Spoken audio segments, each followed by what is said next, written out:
To nevadí, však nech začnem, to pôjde. No, už to ide.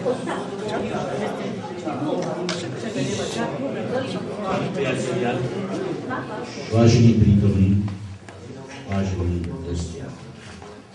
Dobrá pohoda, dobrí priatelia, dobré víno. To je ako veľká slávnosť, ktorú potrebujete. Aby sme si uvedomili, že na svete sú veci, pre ktoré sa oplatí žiť. Usmievať sa, obaviť sa, veď nie len chlebom je človek žiť. Dovoľte, aby som vás všetkých z úprimného srdca privítal na 4. ročníku výstavy vín spojenej s ochutnávkou. Program je popri tej zábave bohatý. Keď sa pozriem za seba, a vidíte to všetci, tak na človeka dýchá história. Aj z tých krojov, aj z tých rôznych vecí, ktoré ľudia, naši predkovia používali. Dýchá história, dýchá zábava, ale za tým všetkým, pretože toto už je iba také záverečné finále, keď sa chutná, keď sa hodnotí. Ale každý, kto s tým robil, vie, čo to obnáša. Čiže toto nie je len oslava vína, ale je to oslava statočnej práce, celoročnej práce každého vinogradníka. Dovoľte mi, aby som úvodom poprosil predsedu miestneho spolku vinogradníckeho, pána Zoltána Filipa, o príhovor.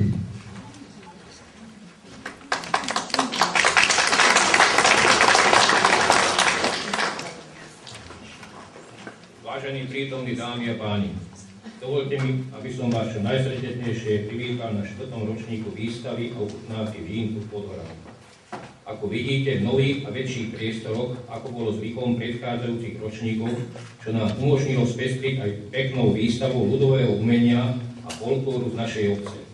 Za to musím poďakovať klubu dôchodcov, ktorí túto výstavu pripravili. A teraz prejdem k veci. Na 4. ročníku výstavy bolo prezentovaných 146 vzoriek vín, z toho 109 bielých, 37 červených. Boli udelené 2 tituly šampióna v kategórie biele víno a červené víno. A taktiež sme vyhodnotili 2 najlepších vystavateľov našej obce. Celkovo bolo udelených 13 zlatých medailí. Som nesmierne rád, že táto výstava sa teší rokmi čím ďal väčšej obľúbe vinogradníkov, vinárov domácich a okolitých obcí. O tom svedčí aj vysoký počet vystavaných vzoriek vína. To by bolo stručne všetko z mojej strany a teraz poprosím pani starostku, aby nám povedala zo pár slov.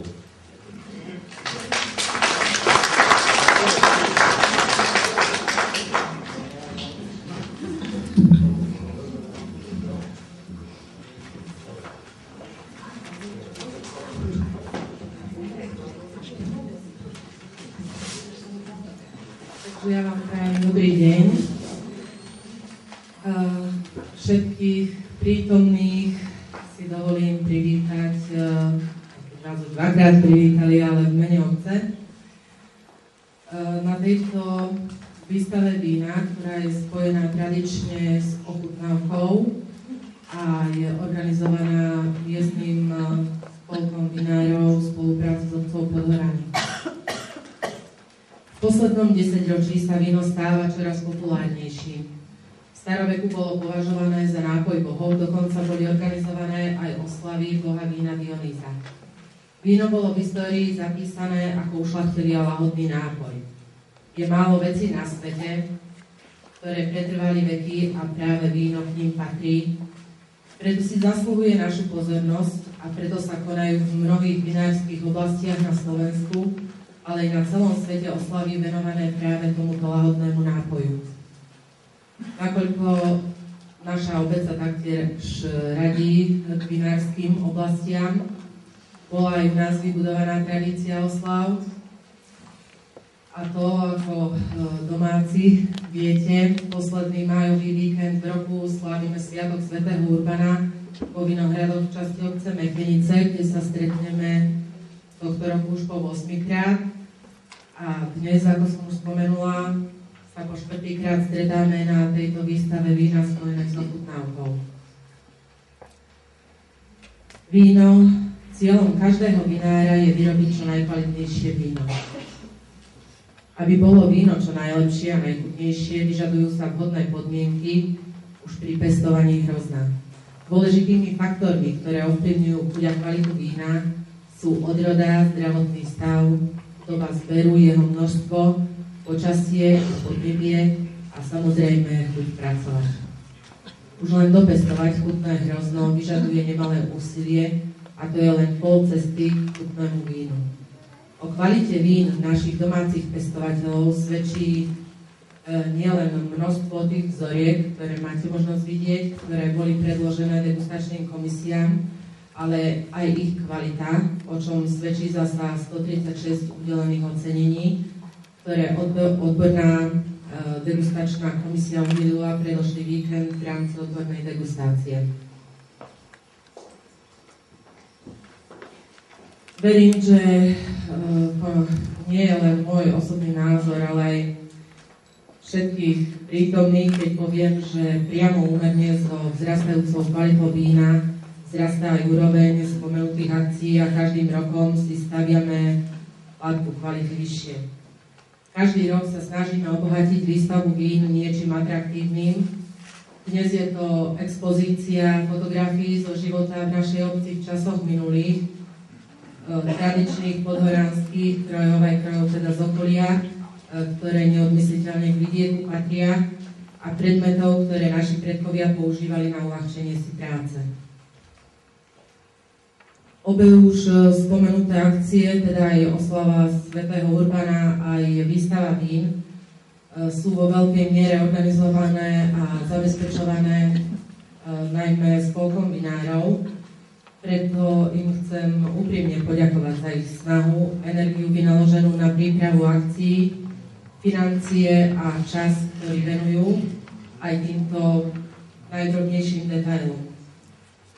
Ďakujem aj členkám jednoty dôchodcov, ktoré pre nás zozbierali a pripravili túto nádhernú expozíciu a súčasne i členkám folklórneho súboru Podhoránka, ktoré svojimi piesňami umocnia slávnostnú atmosféru dnešného dňa. Samozrejme, poďakovanie patrí aj všetkým sponzorom, ktorí či už finančne alebo svojou prácou boli nápomocní pri organizovaní tejto akcie. A na záver, pitie vína by malo byť potešením a príjemným pôžitkom. Ja vám preto želám, aby ste sa dobre cítili, dobre zabavili, aby ste si vychutnali to, čo sme pre vás pripravili. Ďakujem. Záružia za odrodu červeného vína Alibernet. Ako to pán Víro má ešte nejaké povinnosti, pretože on je veľmi často v tých degustačných hodnotiacich komisiách, cenu si prevezme neskôršie, keď príde, ale za to víno si zaslúžil vás všetkých podpis.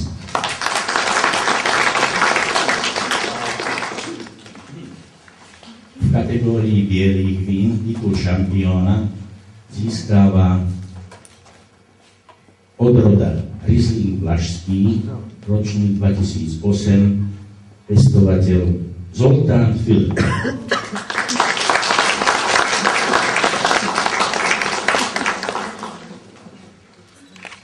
Blahoželáme ceny šampióna a teraz poprosím o ďalšie ceny. To sú tí domáci pestovatelia. Najlepší vystavovateľ obce Podhorany za odrodu Chardonnay, ročník 2008, cenu získava opäť Zoltán Filip.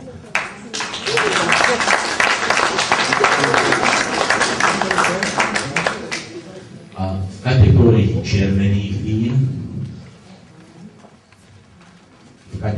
červených vín najlepší vystavovateľ obce Podhorany za odrodu Frankovka Modrá, ročník 2008, získava Jaroslav Košťa.